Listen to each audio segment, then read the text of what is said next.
il y a quelque chose que j'observe souvent chez les clients que j'accompagne.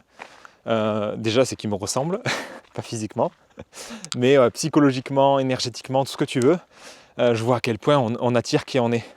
Et ça fait vraiment, ça commence à faire un moment maintenant que j'essaie vraiment de me questionner, parce que c'est vraiment un travail extrêmement intéressant que de faire ça, en termes d'individuation, si je peux l'appeler comme ça. C'est de regarder à quel point chaque client est un miroir de toi et qu'est-ce qu'il vient me pointer spécifiquement. Tu peux te demander vraiment en quoi ce client-là, il est un miroir de moi. Quelle partie de moi il me montre en fait. Et ce que j'ai vu récemment,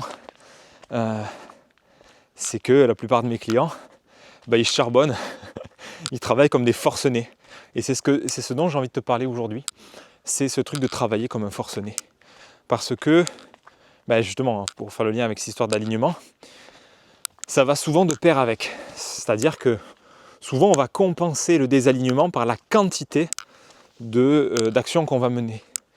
Et là, ça va ressembler à un quotidien extrêmement chargé, où on va faire plein de choses, on va s'agiter dans tous les sens. Et ça va finalement donner que peu de résultats et on va être extrêmement frustré. Donc ça, je t'en ai parlé donc hier avec cette histoire d'alignement. Tu as l'alignement là. Et si tu fais, par exemple, si moi je fais de la prospection ou des posts sur LinkedIn ou je sais pas quoi, là c'est mon axe et les tâches elles seront loin. C'est-à-dire qu'elles vont me décentrer, elles sont complètement pas alignées avec moi. Donc évidemment, ça peut être plus ou moins désaligné.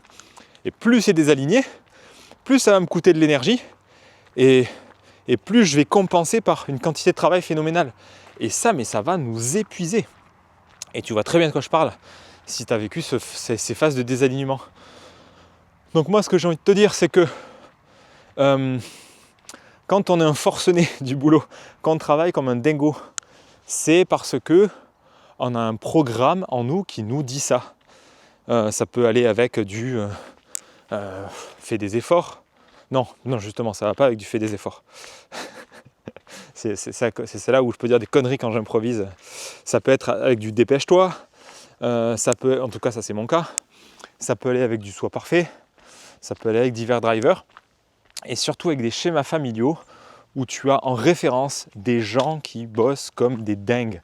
Et là, tu vas avoir des trucs du style dans la vie, il faut travailler dur, la récompense est seulement après, les gens qui glandouillent, ils servent à rien, c'est les parasites de la société. Voilà, plus tu fais, plus tu es valorisé. On est dans le monde de papa avec tout ça, hein. Je t'en reparlerai dans la vidéo de demain, tiens, sur ce monde de papa là, le monde du faire, le monde de la performance et de l'action, qui atteint son apogée dans notre siècle là, où tu vois toutes les générations de gogolitos qui promeuvent le hustle, se presser, faire beaucoup, faire vite, s'épuiser. Il y a presque une mode burn-out, c'est désolant. Et ça, du coup, pour moi, ça témoigne surtout, donc ce côté travailler comme un forcené, ça témoigne surtout d'une non-écoute de soi et de stratégies qui ne sont pas du tout, mais alors pas du tout, adaptées à nous. Parce que quand tu es adapté à toi, tu vas bosser, certes, mais pas toute la journée. Tu vas suivre ton kiff. Par exemple, moi, quand j'écris un article, mais une fois que j'ai écrit 2 heures, 3 heures, c'est bon, quoi. Par contre, si tu bosses sur un truc qui te fait royalement chier, tu vas pas être satisfait.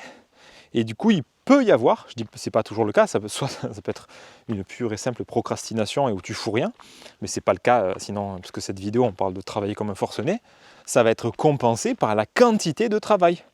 Et ça, c'est terrible parce que du coup, tu passes beaucoup d'heures, mais tu n'as même pas de résultat derrière. Puisque tu vas pas être doué, tu vas avoir une énergie merdique. Et bref, c'est pas du tout ma vision de l'entrepreneuriat. Donc, si tu vois que tu travailles comme un forcené, pose-toi des questions pour comprendre pourquoi. D'où ça vient, quel programme familial, sociétal tu aurais pu engrammer qui a fait que tu fonctionnes comme ça. Et quelles sont ces tâches que tu fais tous les jours. Mets-toi un tracker sur ton ordinateur, là où tu travailles, souvent c'est sur l'ordinateur, mets-toi un tracker comme Timing ou comme Rescue Time, tu regardes le temps de travail et tu regardes sur coup, qu'est-ce que tu fais, c'est quoi toutes ces heures-là. Et tu vas voir que si tu travailles comme un forcené, en fait tu t'agites probablement pour pas grand chose. Je sais, c'est chiant, ça pique de le voir, mais voilà, je te le dis direct.